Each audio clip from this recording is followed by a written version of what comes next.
Welcome back to Mass Communication Classroom. Dear students, today we are discussing our 13th chapter, Television in India. Before proceeding to the television, let us have a look the evolution of television. Okay. The idea of television existed long before the actual invention of television. Television എന്നുള്ള ആ idea ടെലിവിഷന്റെ യഥാർത്ഥത്തിലുള്ള കണ്ടുപിടുത്തത്തിന് മുന്നേ തന്നെ ഉണ്ട്. എന്ന് വെച്ചാൽ several inventors were working on the creation of technology which could transmit sound as well as visuals. ഒരേ സമയം സൗണ്ടും വിഷ്വലും ട്രാൻസ്മിറ്റ് ചെയ്യാൻ പറ്റുന്ന പ്രക്ഷേപണം ചെയ്യാൻ പറ്റുന്ന ഒരു ടെക്നോളജിയെ കുറിച്ച് ചിന്തിക്കുകയും കണ്ടുപിടിക്കുകയും ചെയ്തിട്ടുണ്ട്. പക്ഷെ അതൊന്നും ഫൈനൽ ഫോം ഓഫ് ടെലിവിഷനിലേക്ക് വന്നിട്ടില്ല. The final form of television is take place John ബിയാർഡ്. അദ്ദേഹമാണ് അങ്ങനെ ഒരു ടെലിവിഷൻ എന്നുള്ള സംഭവം അതിന്റെ ഫൈനൽ ലെവലിലേക്ക് കൊണ്ടുവരുന്നത്. And he is regard as the father of television. ടെലിവിഷന്റെ ഫാദർ ആയിട്ട് കരുതപ്പെടുന്നതും ജോൺ ബയാർഡിനെയാണ്. ഓക്കെ. ബ്രിട്ടീഷ് ബ്രോഡ്കാസ്റ്റിംഗ് കോർപ്പറേഷൻ അഥവാ BBC നിങ്ങൾ പലപ്പോഴും കേട്ടിട്ടുണ്ടാവും. അവര് ഇനീഷ്യലി ദേവർ റേഡിയോ, അവർ റേഡിയോ ബ്രോഡ്കാസ്റ്റേഴ്സ് ആയിരുന്നു. ബ്രിട്ടന്റെ ഔദ്യോഗികമായിട്ടുള്ള റേഡിയോ ബ്രോഡ്കാസ്റ്റേഴ്സ് ആയിരുന്നു BBC. ഈ BBC അവര് 1936 ടെലിവിഷൻ സർവീസ് ബ്രിട്ടനിൽ ആരംഭിക്കുകയുണ്ടായി. 1936 നമ്മൾ പറഞ്ഞു 1936 ബ്രിട്ടനിൽ BBC റേഡിയോ സർവീസ് സ്റ്റാർട്ട് ചെയ്തിട്ടുണ്ടെങ്കിൽ 1939 USA അമേരിക്കയിൽ ടെലിവിഷൻ ബ്രോഡ്കാസ്റ്റ് സ്റ്റാർട്ട് ചെയ്തു. 1950 കൂടി 1950 മറ്റു രാജ്യങ്ങളും other countries began television broadcasting on a wide scale only by 1950. 1950 മാത്രമാണ് ഒരു വിശാലമായ അർത്ഥത്തിൽ അല്ലെങ്കിൽ ഒരു വ്യാപകമായ അർത്ഥത്തിൽ ടെലിവിഷൻ സംപ്രേഷണം മറ്റു രാജ്യങ്ങൾക്ക് സാധ്യമായിട്ടുള്ളൂ. Early television was quite primitive. നമ്മൾ പഴയ ടെലിവിഷൻ ഒരു പുരാതനമായ ഒരു സാധനമായിരുന്നു. Actors and anchors to work with impossibly hot light. വലിയ എന്ന് വെച്ചാൽ അന്നത്തെ ക്യാമറ ടെക്നോളജിയുടെ ഒരു ഇൻസഫിഷ്യൻസി കൂടിയാണ് അത് കാണിക്കുന്നത്. അന്ന് ക്യാമറ ടെക്നോളജിയുടെ ഡിഫക്റ്റിനോട് വലിയ നന്നായിട്ട് ചൂടെടുക്കുന്ന പ്രതലങ്ങളിൽ ചൂടുള്ള ലൈറ്റിന്റെ കീഴിലൊക്കെ വിയർത്തൊലിക്കുന്ന ഇതിന്റെ കീഴിലൊക്കെ ആയിരുന്നു അവർക്ക് വർക്ക് ചെയ്യുന്നത്. അത് മാത്രമല്ല അത് വേറെ ബ്ലാക്ക് ആൻഡ് വൈറ്റ് ആയിരുന്നു. കാലഘട്ടത്തില്ല ടെലിവിഷൻ അല്ല, ബ്ലാക്ക് ആൻഡ് വൈറ്റ് ആയിരുന്നു. ആദ്യത്തെ കളർ പ്രോഗ്രാം സ്റ്റാർട്ട് ചെയ്യുന്നത് കൊളംബിയ ബ്രോഡ്കാസ്റ്റിംഗ് സിസ്റ്റമാണ്, CBS. ഇപ്പോൾ നിങ്ങൾക്ക് നെറ്റിൽ അടിച്ചു നോക്കിയാൽ CBS ന്യൂസ് എന്നൊക്കെ കാണാൻ പറ്റും. അമേരിക്കയാണ്, USA ആണ് സ്ഥലം. USA CBSN അഥവാ CBSN എന്ന് പറഞ്ഞാൽ CBS ന്യൂസ് ആണ് കേട്ടോ. കൊളംബിയ ബ്രോഡ്കാസ്റ്റിംഗ് സിസ്റ്റം അവരാണ് 1953 ആദ്യമായിട്ട് കളർ ബ്രോഡ്കാസ്റ്റിംഗ് കൊണ്ടുവരുന്നത് കേട്ടോ. കളർ ട്രാൻസ്മിഷൻ നടക്കുന്നത് ആദ്യമായിട്ട് CBS ആണ്. അതിന് 1953 ശേഷമുള്ള രണ്ട് ദശാബ്ദങ്ങൾ എന്ന് വെച്ചാൽ 1970 വരെയുള്ള കാലഘട്ടം. ഈ കാലഘട്ടത്തിലാണ് ഒരുപാടായിട്ട് ലോകത്ത് ടെലിവിഷൻ എക്സ്പാൻഡ് ആവുന്നത്. ടെലിവിഷൻ ഒരു വ്യാപനം നടക്കുന്ന ഈ വർഷത്തിലാണ്. അതുകൊണ്ട് തന്നെ ഇതിനെ ഗോൾഡൻ ഏജ് ഓഫ് ടെലിവിഷൻ എന്നാണ് അറിയപ്പെടുന്നത്. നമ്മൾ ഇപ്പം പഠിച്ച കുറച്ച് കാര്യങ്ങൾ നമുക്ക് ഓർമ്മിക്കേണ്ട ചില ഡേറ്റുകളുണ്ട്. 1936 അന്നാണ് നമ്മൾ BBC ആദ്യമായിട്ട് ലോകത്ത് ടെലിവിഷൻ സർവീസ് ആരംഭിക്കുന്നത്. 1939 USA പിന്നെ ടെലിവിഷൻ ബ്രോഡ്കാസ്റ്റ് തുടങ്ങുന്നതാണ്. 1950 ഈ നമ്മുടെ ഗോൾഡൻ ഏജിന്റെ സമയമാണ്. ലോകത്ത് വൈഡായിട്ട് സ്പ്രെഡ് ചെയ്യുന്നത് ഈ ടെലിവിഷൻ എന്നുള്ള സാധനം ലോകത്ത് ഒരുപാട് രാജ്യങ്ങളിലേക്ക് വ്യാപിക്കുന്ന 1950 1953 അന്നാണ് നമ്മുടെ കൊളംബിയ ബ്രോഡ്കാസ്റ്റിംഗ് സിസ്റ്റം CBS അമേരിക്കയിൽ കളർ ട്രാൻസ്മിഷൻ ആരംഭിക്കുന്നത്. ഓക്കെ. ഇനി ഇന്ത്യയിലെ ഹിസ്റ്ററി ഓഫ് ടെലിവിഷൻ ഇന്ത്യയിലെ ടെലിവിഷന്റെ ചരിത്രം.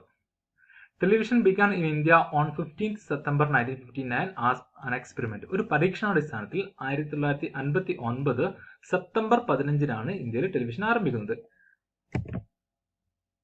അത് ഓൾ ഇന്ത്യ റേഡിയോയുടെ ഒരു ഭാഗമായിട്ട് television broadcast start in India under all India radio. All India റേഡിയോയുടെ കീഴിലാണ്. അത് ഓൾ ഇന്ത്യ റേഡിയോ ആണ്, നമ്മുടെ ആകാശവാണിയാണ് ടെലിവിഷൻ ബ്രോഡ്കാസ്റ്റ് ഇന്ത്യയിൽ ആരംഭിക്കുന്നത്. The early programs were educational programs for school children and farmers. കർഷകർക്കും വിദ്യാർത്ഥികൾക്കുമുള്ള എഡ്യൂക്കേഷണൽ പ്രോഗ്രാം, അവർക്കുള്ള വിവരങ്ങൾ അറിയിക്കുന്ന പ്രോഗ്രാംസുകളായിരുന്നു തുടക്കത്തിൽ ഉണ്ടായിരുന്നത്.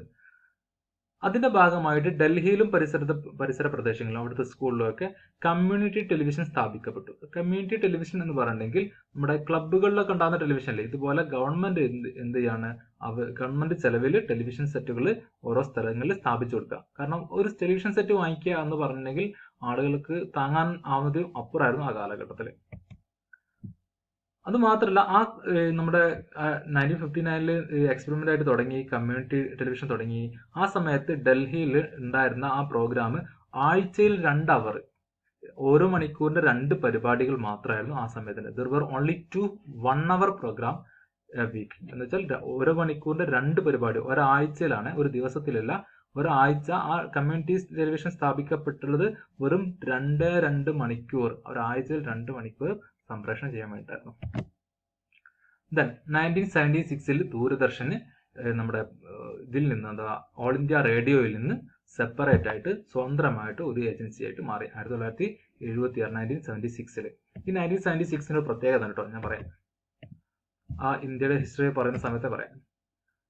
ആ സമയത്താണ് ഇന്ത്യയിൽ ഒരുപാട്, പ്രത്യേകിച്ചും 6 സംസ്ഥാനങ്ങളെ തെരഞ്ഞെടുത്തുകൊണ്ട് ആ 6 സംസ്ഥാനങ്ങളിൽ കമ്മ്യൂണിറ്റി ടെലിവിഷൻ സെറ്റുകൾ വെക്കാൻ തുടങ്ങിയത്. അത് മാത്രമല്ല, satellite instructional television experiment site എന്നുള്ള ഒരു പ്രോഗ്രാമിലൂടെ ഈ 6 സംസ്ഥാനങ്ങളിലേക്കും ദൂരദർശൻ എന്ത് ചെയ്തു, അവരുടെ സംപ്രേഷണം ആരംഭിച്ചു. അത് സ്ഥാപിക്കുന്ന 1975 ഓഗസ്റ്റ് മുതൽ 1976 ജൂലൈ വരെയാണ്. ഈ സമയത്തിലെ പ്രത്യേകത എന്ന് വെച്ചാൽ, ഈ സമയത്ത് ആരോട് ചോദിക്കേണ്ടും പറയേണ്ടത് വന്നിട്ടില്ല. ഇത് അടിയന്തരാവസ്ഥയുടെ, ഇന്ത്യയിൽ ഇന്റേണൽ എമർജൻസി, ആഭ്യന്തര അടിയന്തരാവസ്ഥ ഉണ്ടായിരുന്ന ഒരു കാലഘട്ടം കൂടിയാണ് കേട്ടോ. ഈ സമയത്ത് ഇന്ത്യൻ ഗവൺമെന്റ് ഉപയോഗിച്ച അമേരിക്കൻ സാറ്റലൈറ്റ് ആയ ATS-6 ഉപയോഗിച്ച, കാരണം ഇന്ത്യക്ക് സ്വന്തമായിട്ട് ഉപഗ്രഹങ്ങളില്ല, അതുകൊണ്ട് തന്നെ അമേരിക്കൻ സാറ്റലൈറ്റ് ഉപയോഗിച്ചിട്ടായിരുന്നു ഇന്ത്യൻ വില്ലേജുകളിൽ ഇത്തരം എഡ്യൂക്കേഷണൽ പ്രോഗ്രാം ഒക്കെ ഇന്ത്യ ഗവൺമെന്റ് നടത്തിയിട്ടുണ്ടായിരുന്നത്. പക്ഷെ 1982 ഈ ചിത്രം ആകെ മാറുകയാണ്. 1982 ഇന്ത്യയിൽ ഡൽഹി ഏഷ്യൻ ഗെയിംസ് വരുന്നു. 9ാമത്തെ ഏഷ്യൻ ഗെയിംസ് ഇന്ത്യയിൽ വെച്ച് നടത്താൻ തീരുമാനിക്കുകയും 1982 ഇന്ത്യയിൽ ഏഷ്യൻ ഗെയിംസ് വരുന്നത്.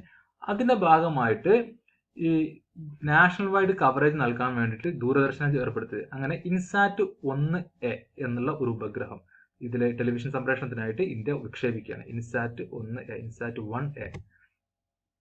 Four the first time the transmission was in colour. അന്നാണ് ഇന്ത്യയിൽ ആദ്യമായിട്ട് കളർ ടെലിവിഷൻ വരുന്നത്. ഇന്ത്യയിൽ ദൂരദർശൻ കളർ ആരംഭിക്കുന്നത് 1982. മാത്രമല്ല, ദൂരദർശന് സ്വതവേ ദൂരദർശൻ മറ്റു രാജ്യങ്ങളുടെ പരിപാടികൾ സ്വീകരിക്കാറുണ്ടായിരുന്നു. അതുപോലെ തന്നെ അത് സ്വന്തമായിട്ട് പരിപാടികൾ ചേർന്നെങ്കിലും ദൂരദർശൻ സംപ്രേഷണം ചെയ്യുന്ന പരിപാടികൾ മറ്റു രാജ്യങ്ങളിലെ ബ്രോഡ്കാസ്റ്റേഴ്സിന് നൽകുന്ന ഒരു ഡെവലപ്മെന്റ് ഈ സമയത്തുണ്ടായി.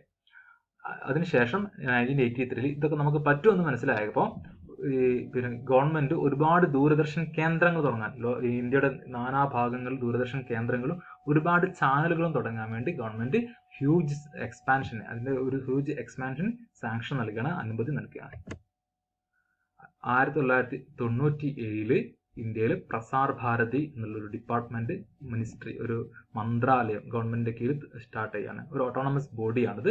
അതിന് കീഴിലാണ് പിന്നീട് ഓൾ ഇന്ത്യ റേഡിയോയും അതുപോലെ തന്നെ ദൂരദർശനും വരുന്നത്. ഇനി ദൂരദർശന്റെ നമ്മളെ പ്രധാനപ്പെട്ട ചില ചാനലുകൾ നമുക്ക് നോക്കാം. ദൂരദർശന് ഇങ്ങനെ എക്സ്പാൻഡ് ആയി നമ്മൾ പറഞ്ഞല്ലോ. അങ്ങനെ എക്സ്പാൻഡ് ആയിട്ട് ദൂരദർശന് അത് റീജിയൻ ലാംഗ്വേജിൽ സാറ്റലൈറ്റ് ചാനലുകൾ ഉണ്ടായിട്ടുണ്ട്. അതുപോലെ തന്നെ സ്റ്റേറ്റ് നെറ്റ്വർക്ക്, ഇപ്പം DD മലയാളം എന്നൊക്കെ കേട്ടില്ലേ, അതൊക്കെ നമ്മുടെ കേരളത്തിലേക്ക് മാത്രമുള്ള ഒരു ചാനലാണ്. അതുപോലെ തന്നെ ഇന്റർനാഷണൽ ചാനലുകൾ ഉണ്ടായിട്ടുണ്ട്. DD ന്യൂസ് ഒക്കെ ഇന്റർനാഷണൽ ചാനലാണ്. അതുപോലെ ഓൾ ഇന്ത്യ ചാനൽസ്, ഇന്ത്യയിൽ മൊത്തം കിട്ടുന്ന DD national, DD news, DD sports, Gyan Darshan, DD Bharati, Lok Sabha, Rajya Sabha TV, DD Urdu, അങ്ങനെ ഒരുപാട് ചാനലുകൾ നമ്മുടെ നാട്ടിൽ ദൂരദർശന്റെ കീഴിലുണ്ടായിട്ടുണ്ട്. ഇത് നോക്കൂ, ഇത് ജസ്റ്റ് 1 2 3 4 5 6 30 ചാനലുകളുടെ ഒരു ലിസ്റ്റാണ് ഇതിലുള്ളത്. ഇതല്ല, ഈ 30 ചാനലുകളല്ല ഇന്ത്യയിലുള്ളത്.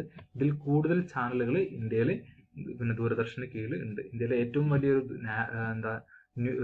ചാനൽ നെറ്റ്വർക്ക് ആണ് ദൂരദർശൻ. ഓക്കെ, അപ്പൊ നമ്മൾ ഇന്നത്തെ ക്ലാസ്സിൽ നമ്മൾ ഇത്രയും മതി. ബാക്കി നമുക്ക് അടുത്ത ക്ലാസ്സിൽ എടുക്കാം. ഇൻഷാ അല്ലാഹ്. അസ്സലാമു അലൈക്കും.